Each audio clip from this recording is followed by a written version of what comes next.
Is it just me, or does it seem like people are hell-bent on running headfirst into a nightmare dystopian future? Worldcoin was just launched, which is a cryptocurrency started by Sam Altman of OpenAI, which doubles as a digital passport to prove you are a real human by having your eyeball scanned by one of their ID orbs. And the cherry on top is that this will be used to facilitate universal basic income in the future funded by artificial intelligence. This is so crazy, it sounds like something that ChatGPT would have recommended if you would have fed it Aldous Huxley's books and George Orwell's books and told it to invent a cryptocurrency that would plunge us into a world created by those two authors. While going to worldcoin.org, you find a brief description of what Worldcoin aims to do. Number one, it's the ambition of creating a new identity. This is done by in-person iris scans with these orbs that they have sent out around the world to collect people's biometric data. And just in case you think that absolutely nobody could be stupid enough to get tricked into doing this voluntarily, Sam Altman posted a video on his Twitter just a few days ago, which shows literally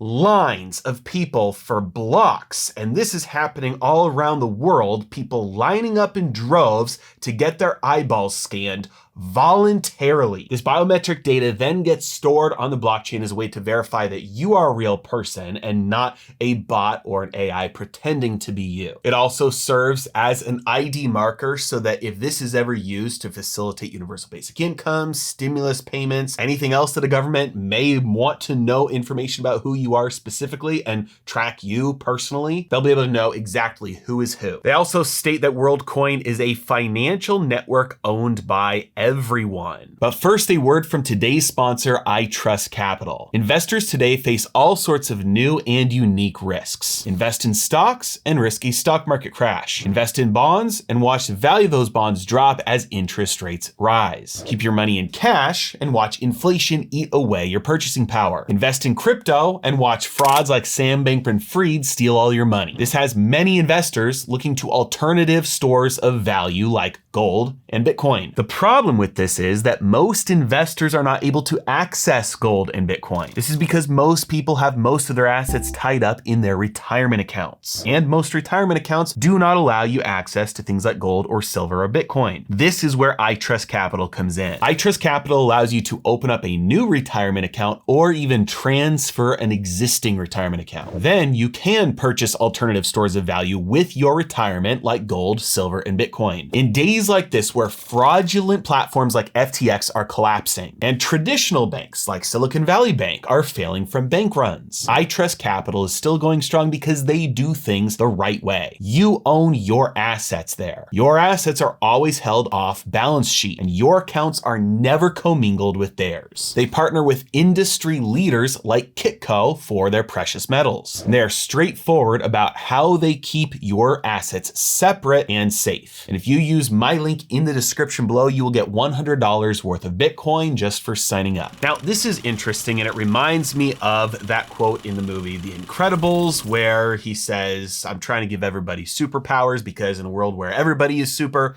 nobody is. It reminds me of that because by saying everyone owns this financial network, that's another way of saying nobody owns it. But this is a little bit more deceptive than that because it's kind of like public property. It's something owned by the state. It's not owned by everybody. You don't own that park that you go to. You don't own the national parks. You don't own and you can't control that public property owned by everybody. The state owns it. The state controls it, and the state allows you to use it if and when they deem it necessary. That is government ownership, state control. And anytime you claim that something is owned by everybody, it's a lie. There's always someone behind the scenes with true ownership, true control. They say if successful, they believe Worldcoin could drastically increase economic opportunity. Now, we'll get into the monetary side of this in a moment, but everything about Worldcoin demonstrates a deep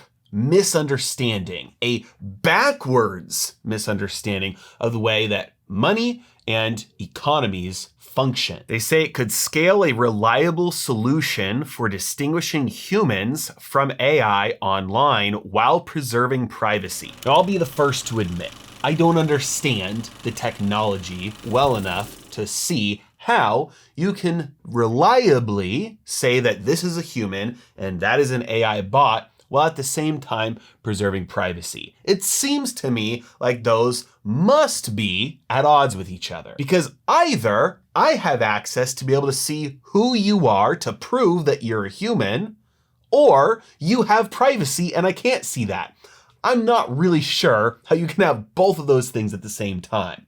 What I imagine this is that they do have all the information, so you don't have any privacy from them. And they just have some walls built so that somebody who isn't supposed to have access to that information can't get access to it. Which is probably why in Worldcoin's privacy policy, it says that the data may be passed to subcontractors and it could be accessed by governments and authorities. It also says it takes steps to mitigate risks and uses encryption to stop unauthorized access. Listen, the ability for a hacker or a person with malicious intent to access your data is a real risk. And it's good that they're doing what they can to try and stop that. But sometimes those people with the malicious intent are governments. And seeing as how a government is an entity with a legal monopoly on violence, it stands to reason that a Worldcoin, which collects the biometric data on every single user, built partly with the function of universal basic income to create an entirely dependent population on the state, might be something that governments would want to come in at some point and control. If enough people sign up for this, that would be something that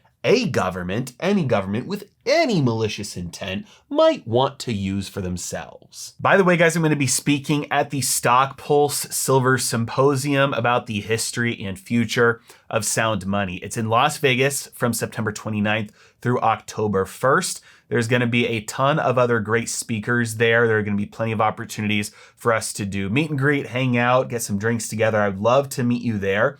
And everybody who shows up is going to get 1 ounce of silver as well, a 1 ounce silver coin. So I'd love to see you there. There's a discount link, 10% off in the description below. So sign up there, get that discount, and tickets are running out, so sign up soon. On their website, they go on to say that Worldcoin could enable global democratic processes, which sounds a heck of a lot like a one world government to me, and eventually show a potential path to AI-funded UBI. Now, I like what Naval Ravikant says about universal basic income and artificial intelligence, that universal basic income is a non-solution to a non-problem. AI is a leap forward in terms of technology, and it will be a leap forward in terms of the progress and the wealth that humanity can build. But just like every technological advancement throughout history, it is something that allows us to get more for less. It increases our leverage and allows us to create more wealth for the same amount of human input. AI is not something to be feared. It is not something to be avoided. It is not something to be fought, and it is definitely not something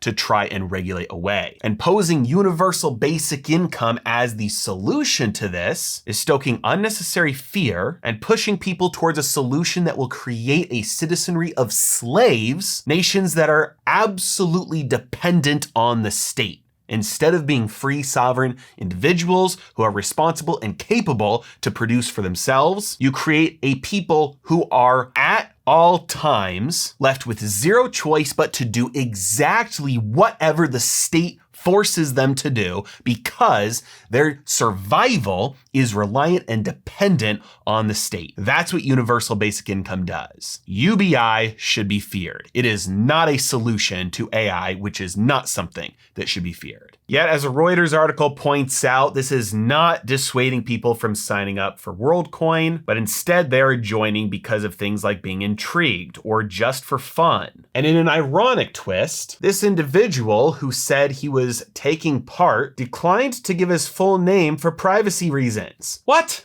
You just let the orbs scan your eyeballs. Do you not see the irony here? Ali, a 22-year-old chemical engineering student, told his brother about it and said, "It's free money. Would you like to come with me to get it?" Now, thankfully, this is not yet happening in the United States, one of the rare circumstances where you get a positive symptom from burdensome regulatory frameworks. Around the world, they can receive their universal basic income payment from Worldcoin for signing up, but not in the US, although they are trying to push that for the future. One other concern with this is how the ownership of these coins may be used in the future, what benefits they have, whether you have voting rights or you can have any say in what the blockchain unfolds like in the future. Any changes that are made, any functionality. The problem with that in the United States is that essentially then it's functioning as a security, that those tokens are operating like shares that give you an ownership and a controlling stake that allow you to vote and make decisions. This would then be regulated by the SEC as a security. You could have some of the big problems that we're seeing with some of the other exchanges and some of the other cryptocurrencies right now. And as if that all wasn't enough, yet another bad sign about this is one of the early investors, Sam Bankman-Fried. That's right, the guy who stole billions with the fraudulent FTX was one of the early investors in Worldcoin. But thankfully, it is receiving some pushback from some big voices. One of them being Jack, founder of Twitter and formerly Square, now known as Block, who is a big Bitcoin advocate, said at no time should a corporation or state own any part of the global financial system. It does seem as if this is something created by some mastermind Bond villain behind the scenes pulling strings on puppets, and at the right time is going to just come along and snap it up and being able to use it for his evil purposes. So here's to hoping that adoption craters, the experiment fails, and in a few years nobody even remembers the word Worldcoin. Even the name, could they have come up with something that was more dystopian? Ridiculous. If you'd like to know how I'm investing and how I keep my portfolio protected against things like this so that I don't have to worry if the rest of the world moves towards this insanity, I still have purchasing power that I can use whenever I want, wherever I want, how I get better returns while decreasing my risk. I share all of that and teach you step by step in my membership program, Heresy Financial University. Link is in the description below. Thanks so much for watching. Have a great day.